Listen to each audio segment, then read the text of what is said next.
Hello students, how are you? I am Vinita Srivastav, class 12th, Biology, Chapter 6, Translation, Regulation and Gene Expression and Lactoferrin. Students, I am start with the topic that is translation. Students, mRNA जो transcription के result में हमने बनाया था उसका protein में convert होना, okay. तो प्रोटीन को हम पॉलीपेप्टाइड चेन कहते हैं। जो प्रोटीन है उनकी फॉर्मेशन किस तरीके से होनी है, कैसे होनी है, सबसे पहले दूसरा इसके हम जो इम्पोर्टेंट फीचर्स हैं वो देखते हैं कि एमआरएनए और टीआरएनए, जो हम इसमें देखेंगे एमआरएनए के बारे में मेन इम्पॉर्टेंट रोल है एमआरएनए का, टीआरएनए और ribosomes. MRNA messenger RNA, tRNA adapter molecule है ना। इसे पहले सॉल्युबल आरएनए भी कहा जाता था, ओके। और राइबोसोम्स क्या होता है, ये इनएक्टिव फॉर्म में रहता है। तो इसकी दो सब यूनिट होती हैं, ये 80 डिफरेंट प्रोटीन प्लस आरएनए से मिलकर बनते हैं। मैग्नीशियम हेल्प करता है राइबोसोम्स की दोनों सब यूनिट को जोड़ने में।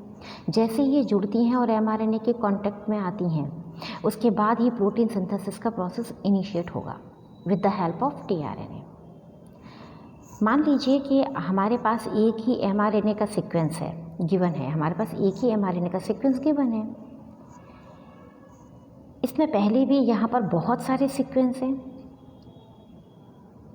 Just like AUG, okay. AUG जो है वो इनिशिएटर कोडन होता है। इससे पहले जितने भी कोडन प्रेजेंट थे उसमें ट्रांसलेशन नहीं होगी, क्योंकि प्रोसेस कहाँ से स्टार्ट होगी, प्रोसेस वहाँ से होगी जहाँ पर इनिशिएटर कोडन प्रेजेंट होता है। इससे पहले वाले जितने भी सीक्वेंस इसमें प्रेजेंट हैं उनमें ट्रांसलेशन नहीं होती है। मान लीजिए लास्ट में UAG प्रेजेंट है विच इज़ स्टॉप कोडन। इसके बाद जो सीक्वेंस प्रेजेंट होंगे उनमें भी ट्रांसलेशन नहीं होगी, उन्हें कहते हैं अनट्रांसलेटेड रीजन, UTR। एमाइलो एसाइलेशन क्या है, ये चार्जिंग टीआरएनए होता है। एमिनो एसिड आपस में पेप्टाइड बॉन्ड से जुड़ते हैं, ट्रांसलेशन यानी कि प्रोटीन सिंथेसिस होती है। तो बहुत सारे एमिनो एसिड्स आपस में जुड़ते हैं। एमिनो एसिड्स को जुड़ने के लिए ATP की रिक्वायरमेंट होती है, उसी की ज़रूरत होती है, उसको नीड होती है ATP की, क्योंकि वो पेप्टाइड बॉन्ड से जुड़ते हैं। ये प्रोसेस इनिशिएट होता है इनिशिएटर कोडॉन से और टर्मिनेट होता है स्टॉप कोडॉन के आने पर। इस तरह प्रोटीन की फॉर्मेशन हो जाती है, okay. Now I am talking about regulation of gene expression. Regulation of gene expression, तो रेगुलेशन का मीनिंग क्या होता है? रेगुलेशन मीन्स जीन एक्सप्रेस होगा या नहीं होगा। रेगुलेट करना मीन्स ऑर्डर देना, जस्ट लाइक ऑर्डर चलाना, किसी चीज़ पर ऑर्डर चलाया जा रहा है। The word is gene expression means genes को एक्सप्रेस होने देना या नहीं होने देना, यानी कि DNA से प्रोटीन बनने देना है या नहीं बनने देना। इसी रेगुलेशन ऑफ जीन, इसी को कहा जाता है रेगुलेशन ऑफ जीन एक्सप्रेशन। इसकी डेफिनेशन देखिएगा, stimulates the expression of cation gene and inhibit that of others is called a regulation of gene expression. Gene expression, the regulation could be exerted at the, इसके क्या होते हैं 4 इसके steps होते हैं। जैसे कि regulation of gene expression refer to a very broad term that may occurs at various levels. इसके कुछ लेवल्स हैं। Considering that gene expression results in the formation of polypeptide, it can be regulated at a several level in eukaryotes. The regulation could be exerted at, कैसे exerted हो सकता है ये देखिए। इसके फर्स्ट इसका जो लेवल है, यानी कि इसके 4 गेट्स होते हैं, आप मान लीजिएगा। आप उसको एक्सप्रेस होने से कैसे आप उसको रोक सकते हैं, कहाँ कहाँ आपको उनको रोकना है। ट्रांसक्रिप्शन लेवल होता है, तो फॉर्मेशन ऑफ प्राइमरी ट्रांसक्रिप्ट ठीक है। ट्रांसक्रिप्शन लेवल पर आप उसको रोक सकते हैं, ट्रांसक्रिप्शन जैसे ही होता है उसको न्यूक्लियस से साइटोप्लाज्म में आने से ही रोक दीजिएगा। Processing level, regulation of splicing, आप उसको प्रोसेसिंग जैसे ही उसकी स्टार्ट होती है उस पर भी आप उसको रोका जा सकता है, मत होने दीजिए। Transport of mRNA from nucleus to the cytoplasm, mRNA को न्यूक्लियस से साइटोप्लाज्म में जाने से रोकना। ट्रांसलेशन लेवल, जैसे ही ट्रांसलेशन स्टार्ट हो उससे पहले ही उसको रोक देना। इसके 4 लेवल्स होते हैं। Regulation of gene express, gene को एक्सप्रेस होने से रोकना, मतलब उसे रेगुलेट करना।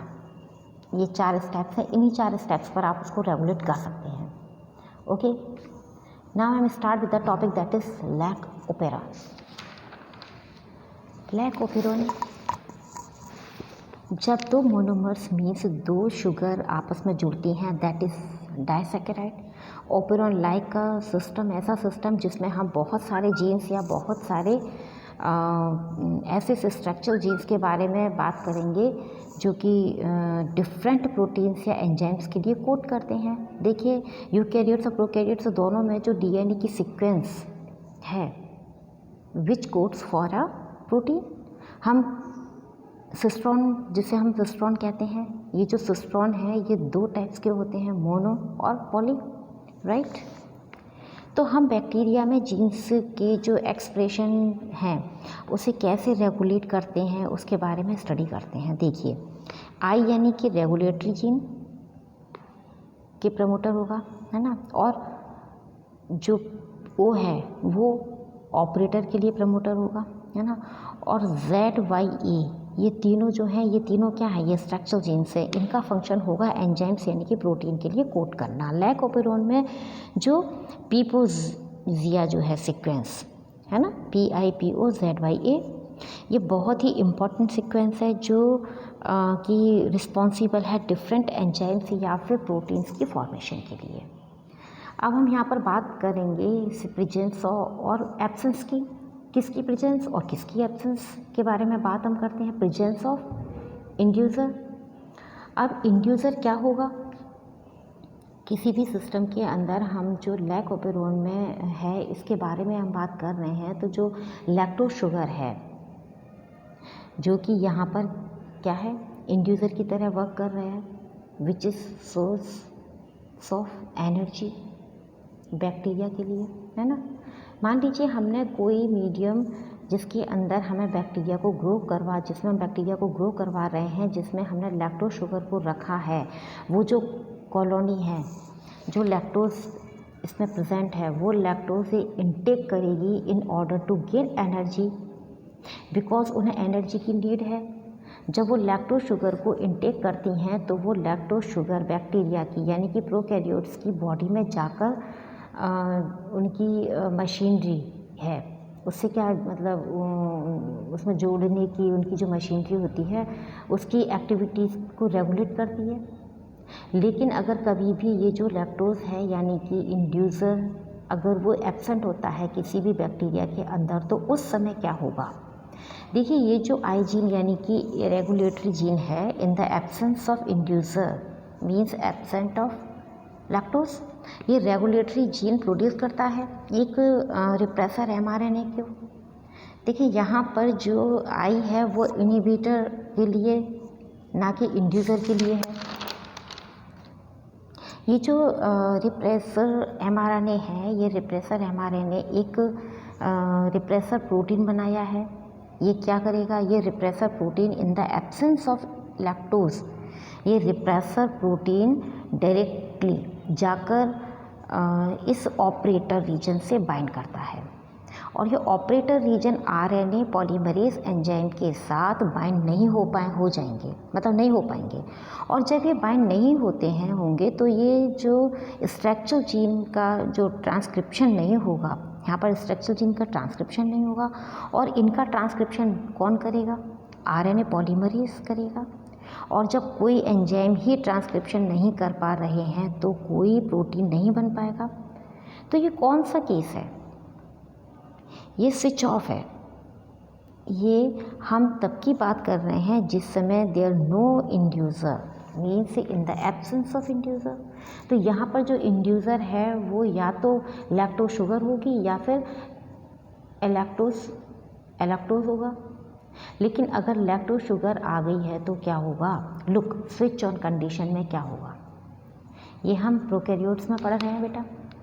मान लीजिए हमारे पास लैक्टोज शुगर प्रेजेंट है, मीन्स इंड्यूसर आ चुका है, तो यहाँ पर जो आई जीन है जो कि रेगुलेटरी जीन है, इसने mRNA बनाया है। ये जो रिप्रेसर है, ये mRNA क्या बनाएगा? रिप्रेसर प्रोटीन की फॉर्मेशन करेगा, और यही रिप्रेसर प्रोटीन जाकर ऑपरेटर से जुड़ रहा था। तब RNA पॉलीमरेज एंजाइम नहीं जुड़ पा रहा था, ठीक है। तो अब हम लैक्टोज शुगर के आने की वजह से रिप्रेसर प्रोटीन का कन्फर्मेशन चेंज हो गया, यानी कि अब ये रिप्रेसर प्रोटीन जाकर ऑपरेटर से नहीं जुड़ सकता। Change in the configuration of repressor protein. ये जो रिप्रेसर प्रोटीन है उसका कॉन्फ़िगरेशन चेंज हो जाएगा। तो जो रिप्रेसर प्रोटीन है वो बाइंड ही नहीं कर पाएगा ऑपरेटर से, तो इसका क्या मतलब है भाई? RNA पॉलीमरेज बाइंड कर जाएगा, RNA पॉलीमरेज एक्टिविटी करना स्टार्ट करेगा, तो उसके रिजल्ट में ये जो तीनों स्ट्रक्चरल जीन हैं वो प्रोड्यूस करेंगे mRNA को। ये mRNA रिस्पॉन्सिबल है अलग अलग एंजाइम्स या प्रोटीन्स के कोड करने के लिए। तो वो कौन कौन से प्रोटीन या एंजाइम हैं? देखिए, तो जो ये टर्म है Z, वो क्या है? रिस्पॉन्सिबल है बीटा गैलेक्टोसिडेज एंजाइम्स को प्रोड्यूस करने के लिए, और Y रिस्पॉन्सिबल है परमिएज एंजाइम को प्रोड्यूस करने के लिए, and A is responsible for ये है रिस्पॉन्सिबल है ट्रांस एसिटाइलेज एंजाइम्स को प्रोड्यूस करने के लिए, और beta galactosidase galactose plus galactose और ग्लूकोज से मिलकर बनता है। बीटा गैलेक्टोसिडेज एंजाइम्स का मेन फंक्शन क्या है? लैक्टोज शुगर को ब्रेक डाउन करता है। ये दो मोनोसैकेराइड में एक ग्लूकोज और एक galactose. And what is the functions of परमिएज? ये परमिएबिलिटी इंक्रीज कर देगा सेल की। बीटा गैलेक्टोसिडेज को इनटेक करने के लिए जो परमिएबिलिटी है वो परमिएज एंजाइम्स में रिलीज कर देगा। Permease increase efficiency to take beta galactosidase enzyme, और ट्रांस एसिटाइलेज एंजाइम जो है वो टॉक्सिसिटी जो हो जाती है उसको रिमूव करने में हेल्प करता है। Transacetylase removal of beta galactosidase at toxicity. I hope you understand student. अब हम बात करते हैं goal of HGP। Some of the important goal of HGP were as follows: identity of the approximately 20,000 to 25,000 gene in human के DNA में हम identify कर सकते हैं कितने अप्रॉक्सिमेटली कितनी इतने से इतने जीन्स कर सकते हैं 20,000 to 25,000 तक। Determine the sequence of 3 billion chemical base pair that make up human DNA। Store the information in database. जो डेटाबेस में जो इंफॉर्मेशन होती है वो पूरी स्टोर होती है। Improve tools for data analyse. हमें डेटा एनालाइज करने के लिए टूल्स को इम्प्रूव करना चाहिए, करने। Transfer related technologies to other sectors such as industries, right. Address the ethical, legal and social issues that may arise from the project. बिल्कुल होना चाहिए। I hope you understand. Thank you. The representing diagram of human genome project. यह है human genome project का पूरा diagram है। इसमें इस तरह से बोला गया है कि जो भी हमारे क्रोमोसोम्स होते हैं, जीन्स होते हैं, उन्हें किस तरह से हमें रिप्रेजेंट करना है। जो जीनोम प्रोजेक्ट जो होता है हमारा वो किस तरह से वर्क करता है।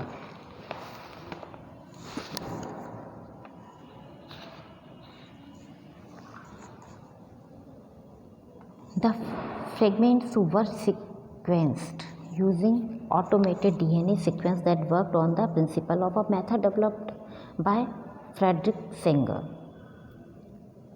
सेंगर ने इस मेथड को डेवलप किया था, फ्रेडरिक सेंगर ने। Sanger is also credited for developing method for determination of amino acid sequence in proteins. Frederick ने, जो सेंगर हैं, उनको इस बात का भी क्रेडिट दिया जाता है कि इन्होंने कौन सा मेथड डेवलप किया था, इन्होंने determination of amino acid sequence in proteins का भी। These sequence were then arranged based on some overlapping regions present in them. उन्होंने बताया कि जो सीक्वेंस होते हैं वो इस तरह से अरेंज्ड होते हैं कि वो एक दूसरे के ऊपर ओवरलैपिंग होते हैं।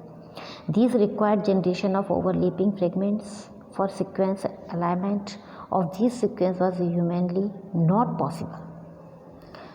इसलिए specialized computer based programs were developed, इसीलिए कंप्यूटराइज्ड जो बेस्ड प्रोग्राम थे उनको डेवलप किया गया। These sequence were subsequently annotated and were assigned to each chromosomes. The sequence of chromosomes I was completed only in May 2006। This was the last of the 24 human chromosomes, 22 autosomal and X and Y to be allosome sequence. Another challenging task, the assignment the genetic and physical map on the genome। कुछ salient features हैं human genome के। The human genome contains 31,064.7 million nucleotide basis. Human genome में इतने million nucleotide basis होते हैं। Contain है the average gene consist of 3,000 bases, but size vary greatly, with the largest non-human genome being dystrophin at 2.4 million bases। The total number of genes is essential at a, हमें जो total number of genes जो estimated हैं वो कितनी है 30,000, much lower than previous estimated of 80,000 to 1,40,000 genes। Almost all nucleotide bases are exactly the same in the all people। ज़्यादातर कितना होता है, ऑलमोस्ट ज़्यादातर 99.9% न्यूक्लियोटाइड बेसिस एग्जैक्टली सेम होते हैं हर पीपल्स में। The function are unknown for over 50% of the discovered genes. अभी तक जो अननोन फंक्शन है 50% तो डिस्कवर हुए ही नहीं है। Less than 2% of the genome codes for proteins. Repeated sequence make a very large protein portions of the human genome। Repeated जो sequence हैं वो make up very large portions of human genome। Repetitive sequence are stretches of DNA sequence that are repeated many times, sometimes 100 to 1,000 times। They are thought to have no direct coding functions, but they shed light on chromosome structure, dynamic and evolution। Chromosome I has no, chromosome 1 has most genes and the Y has the fewest।